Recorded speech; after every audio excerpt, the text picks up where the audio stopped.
Hello everyone, स्वागत करते हैं एक बार फिर से हम आपके अपने भरोसेमंद यूट्यूब चैनल प्रिस्टाइन क्लासेस में। जैसा आप सभी लोग थंबनेल पर देखकर समझ चुके होंगे कि इस वीडियो में हम बात करने वाले हैं 4 ईयर स्पेशल बीएड के बारे में। और ये जो है एक तरह से खुशखबरी है उन स्टूडेंट के लिए जो 12th में है या फिर 12th पास कर चुके हैं। तो अगर आप भी 12th में हैं या अपियरिंग में है या फिर 12th पास कर चुके हैं और आगे आप जो है वो BA BEd BSc BEd BCom BEd करना चाहते हैं या फिर आगे 12th के बाद कोई भी कोर्स करना चाहते हैं टीचिंग लाइन के लिए, तो यह वीडियो आप लोग के लिए है। तो चलिए शुरू करते हैं आज के अपने इस सेशन को।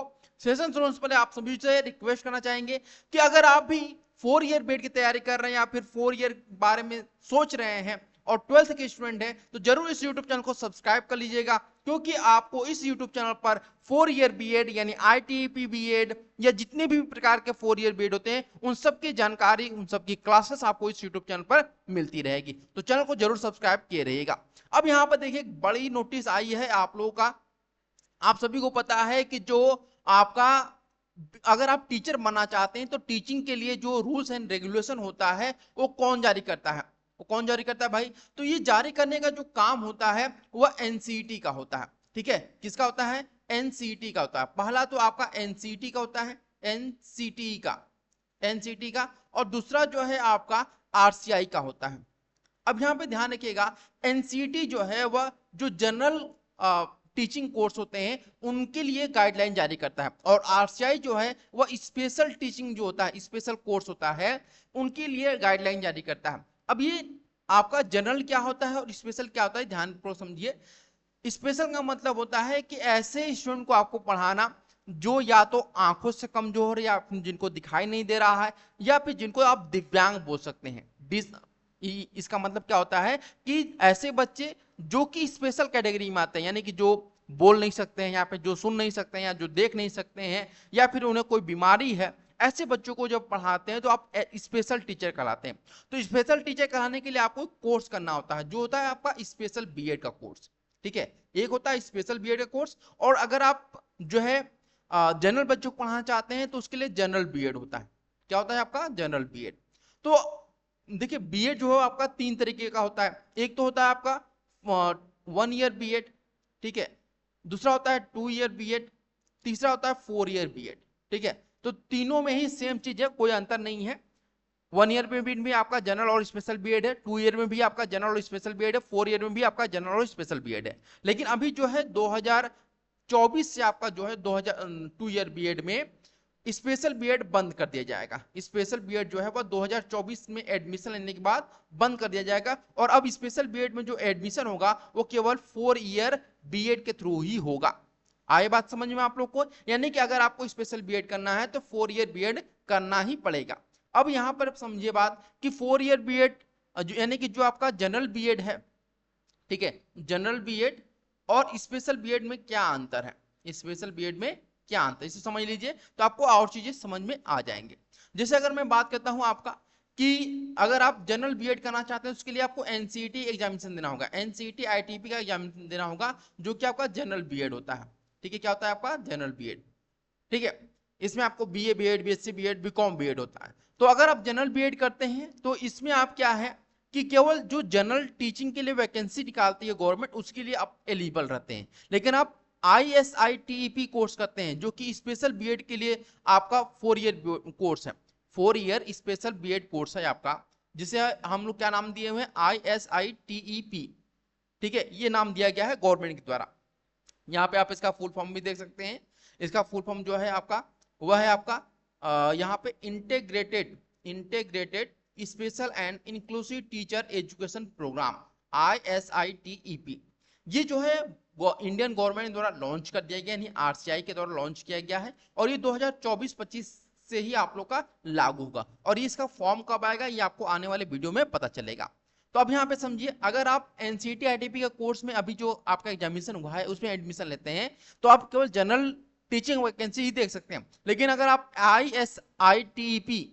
आईटीईपी कोर्स करते हैं तो आप इसमें जनरल जो वैकेंसी गवर्नमेंट निकालती है वो और स्पेशल टीचिंग के लिए जो वैकेंसी निकालते हैं उन दोनों के लिए आप एलिजिबल रहेंगे। दूसरी बात कि जो ट्रेनिंग आपको मिलेगी वह एनसीईटी आईटीपी कोर्स के द्वारा आप जब एडमिशन लेंगे तो वहां पे केवल जनरल बच्चों को पढ़ाने के लिए आपको ट्रेनिंग दी जाएगी। लेकिन अगर आप आईएसआईटीपी में एडमिशन लेते हैं तो वहां पे जो आपको ट्रेनिंग मिलेगी वो जनरल बच्चों को पढ़ाने के लिए और स्पेशल बच्चों को पढ़ाने के लिए, दोनों के लिए ट्रेनिंग मिलेगी। इसके बाद अगर बात करते हैं कि जो आपका जब भी वैकेंसी आती है गवर्नमेंट की, कोई भी वैकेंसी आती हो चाहे क्लास 1 से लेकर के 12 तक में, तो उसमें जो आपके जनरल बीएड किए हुए स्टूडेंट होते हैं उनका सिलेक्शन जो रेशियो है वो थोड़ा सा लो होता है, क्योंकि इसमें जो स्टूडेंट होते हैं उनकी तादाद बहुत ज्यादा होती है, यानी कि इसमें संख्या जो नंबर ऑफ स्टूडेंट जो है वो ज्यादा होते हैं। ठीक है, क्या होते हैं आपके बहुत ज्यादा होते हैं, बल्क में होते हैं। लेकिन वहीं पे आपका ISTEP अगर कोर्स करते हैं तो इसके बाद अगर आप किसी भी गवर्नमेंट जॉब आती है तो उसमें आपका सिलेक्शन का जो रेशियो है वह आपका हाई रहेगा, क्योंकि ISITP जो कोर्स है, या फिर यूं कह सकते हैं इसको दूसरे नाम से स्पेशल बीएड जो कोर्स है, वो बहुत ही कम लोग करते हैं, बहुत कम स्टूडेंट करते हैं। इसका कारण क्या होता है कि ये एक बहुत टफ टास्क होता है, यानी कि सामान्य बच्चों को तो आप पढ़ा सकते हैं, उनको समझा सकते हैं, लेकिन स्पेशल बच्चों को जो बोल नहीं सकते हैं, अगर वो बोल नहीं सकते हैं तो आपको जो है वह साइन लैंग्वेज भाषा भी आनी चाहिए। अगर वो सुन नहीं सकते हैं तो उनको आपको समझाना पड़ेगा किसी भी तरीके इशारों से। अगर वो लिख नहीं पाते हैं तो उनको आपको लिखना समझाना होगा किसी भी प्रकार से, जो भी आपको ट्रेनिंग दी जाएगी। तो ये अगर हम बात करते हैं जनरल बीएड की अपेक्षा जो आपका स्पेशल बीएड होता है वो बहुत टफ एक टास्क होता है। अगर आप इसमें जाते हैं तो बहुत ज्यादा टफ नहीं कर सकते हैं, लेकिन हाँ इस जनरल बीएड की अपेक्षा स्पेशल बीएड थोड़ा सा टफ होता है, इसलिए बच्चे जो है इसको करने से क्या करते हैं, इग्नोर करते हैं या फिर डिनाई करते हैं। आया बात समझ में? अब देखिए, अगर आपको ISTP कोर्स करना है तो इसमें 4 प्रकार के आपको कोर्स देखने को मिलेंगे। ठीक है, ISITP में आपको 4 प्रकार कोर्स मिलेंगे। पहला जो है वो आपका फाउंडेशनल स्टेज का कोर्स मिलेगा, दूसरा जो है आपका प्रिपरेटरी स्टेज का, तीसरा आपका मिडिल स्टेज का और चौथा आपका सेकेंडरी स्टेज का। और इस सभी स्टेज में आपको जो है स्पेशलाइजेशन करना होगा, डिसेबिलिटी वाइज करना होगा या फिर इंक्लूसिव एजुकेशन वाइज आपको करना होगा। ठीक है, आगे हम लोग देखते हैं।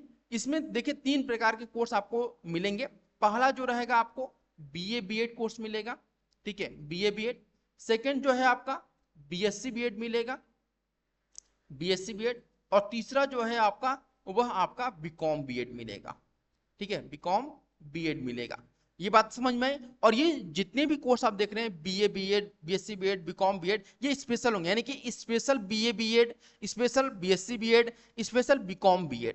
ठीक है, जैसे अभी आप लोगों ने NCET का एग्जामिनेशन दिया हुआ है, NCET IIT का एग्जामिनेशन दिया हुआ है, तो उसमें आप लोग का जो कोर्स आप लोग करेंगे वो केवल BA BEd करेंगे, BSc BEd करेंगे, BCom BEd करेंगे। लेकिन अगर आप यहीं पे ISITEP का कोर्स करते हैं यहाँ पर, तो इसमें आपका जो कोर्स हो जाएगा उसे हम लोग special BA BEd, special BSc BEd, special BCom BEd का नाम देंगे।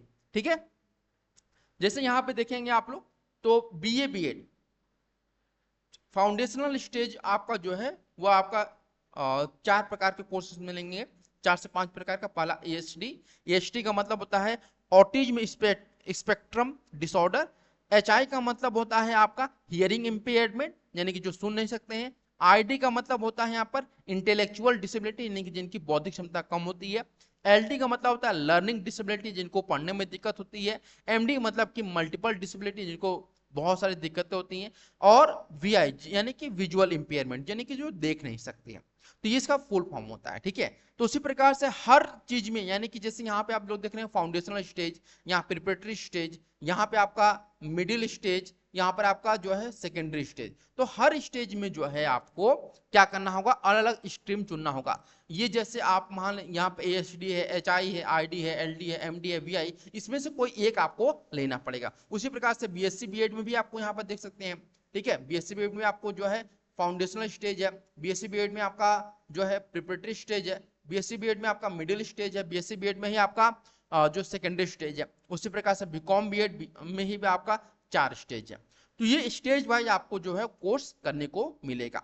ठीक है, अब अगर आप ISTP में एडमिशन लेना चाहते हैं उसकी एलिजिबिलिटी क्राइटेरिया क्या है, इसको भी हम लोग समझ लेते हैं। ठीक है, ताकि आप लोग को प्रॉब्लम ना हो यहाँ पर। तो सबसे पहली बात, आपने 12th पास किया हो या फिर 12th अपियरिंग हो। अगर अपियरिंग है तो आप जब पास होंगे तो आपके 50% मार्क्स होने चाहिए इंटर में। और मैक्सिमम एज की बात करते हैं तो आपका बहुत सारी यूनिवर्सिटी यहाँ पर 19 ईयर्स का एज मांगेगी, जिसमें 5 ईयर्स का रिलैक्सेशन होगा जिस भी कैटेगरी से आप बिलोंग करते हैं, जैसे ओबीसी हैं, एससी हैं, एसटी हैं, पीडब्ल्यू हैं, तो 5 ईयर्स का कोई रिलैक्सेशन मिलेगा, यानी कि मैक्सिमम 24 ईयर्स आपकी एज होनी चाहिए। ठीक है, उससे ज्यादा होगा तो फिर आप एलिजिबल नहीं रहेंगे। Not more than 2 year gap, यानी कि 2 साल से ज्यादा गैप आपका नहीं होना चाहिए, ये भी बोला गया है। अब बात करते हैं यहाँ पर आगे कि जो एडमिशन प्रोसेस है वह किस तरह से होगा। तो इसमें एडमिशन प्रोसेस 2 तरीके से हो सकता है। पहला मेरिट लिस्ट बेस्ड होगा, मेरिट बेस्ड होगा, या फिर आपका और इंट्रेंस बेस्ड होगा। और ये दोनों ही जो है आपका, जैसे अगर मेरिट बेस्ड होगा तो आपका 12th में जो मार्क्स है उस बेस्ड पे होगा, और इंट्रेंस होगा तो यूनिवर्सिटी लेवल पे होगा।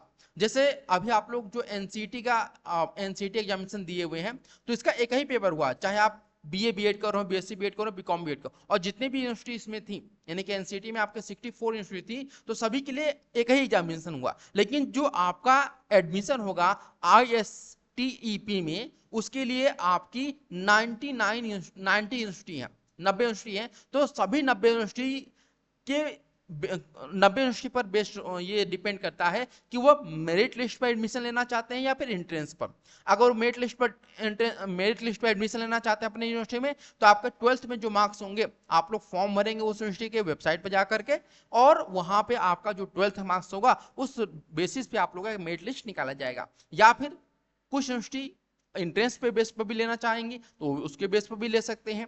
तो जो आपका इंट्रेंस होगा वो आपका सिलेबस जो है आपका यूनिवर्सिटी तय करेगा। इसके लिए कोई एक जो होता है ना कि सभी सेंट्रल यूनिवर्सिटी के लिए एक एग्जाम, तो इसके लिए एक एग्जामिनेशन नहीं होगा, इसके लिए सभी सेंट्रल यूनिवर्सिटी के लिए अलग अलग एग्जामिनेशन होगा। जैसे अभी 4 से 5 साल पहले जब एनटीए एग्जामिनेशन नहीं कराता था, तो उससे पहले जैसे सभी यूनिवर्सिटी अपना एग्जामिनेशन कराती थी, ठीक उसी प्रकार का रूल यहाँ पे आपको देखने को मिल रहा है। ठीक है, अब यहाँ पे देखिए इसमें टोटल यूनिवर्सिटी कितनी है, तो टोटल इसमें 90 यूनिवर्सिटी है, और सभी का जो एडमिशन का प्रोसेस है वो अलग अलग होगा, ये बात ध्यान रखिएगा। हो सकता है कुछ यूनिवर्सिटी जो है मेरिट बेस्ड आपका एडमिशन ले, और कुछ यूनिवर्सिटी जो है आपका इंट्रेंस बेस्ड आपका एडमिशन ले, तो इसके लिए आपको लगातार वेबसाइट विजिट करना होगा। इसमें टोटल जो सीट है वो कितनी है आपकी, तो 200 यहाँ पर जो आपकी सीट है वो 2700 सीट है। ठीक है, कितनी है, 2700 सीट आपको यहाँ पर देखने को मिल रही है। तो ये सारे चीजें जो मैंने आप लोग को बताया है वो ISITEP के बारे में है। उम्मीद करते हैं आपको सारी जानकारी मिल चुकी होगी ISTEP के बारे में। अगर कोई भी इंफॉर्मेशन चाहिए तो आप हमें यहाँ पर कमेंट बॉक्स में कमेंट करिएगा, कोशिश करेंगे आपके सभी कमेंट का जवाब दे सके। तो आज के लिए इतना ही, फिर मिलते हैं नेक्स्ट सेशन में, तब तक के लिए धन्यवाद।